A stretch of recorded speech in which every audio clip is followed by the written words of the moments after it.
Hey, it's Noe with WTI, and if you love hiking, camping, or fun days at the lake or beach, but want a way to keep your snacks and drinks ice cold, then you're going to love this 30-quart heavy-duty cooler from Blue Cooler.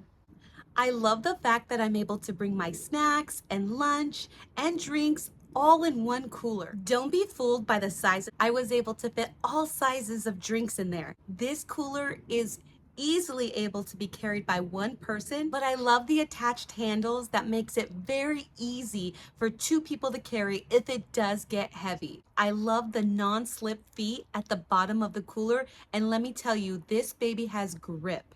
The clasps make it very easy to open and close and keep it locked into place. I love that it can act as a seat when needed and that it has a drain plug which allows you to drain out all that water when you're done. This cooler is compact enough to fit in the bed of your truck or in your car or even in a rollaway cart if you have one. So if you're ready to go on your next adventure and don't want to leave the ice cold drinks behind, then I would highly recommend this ice chest from Blue Cooler. And that's my point of view.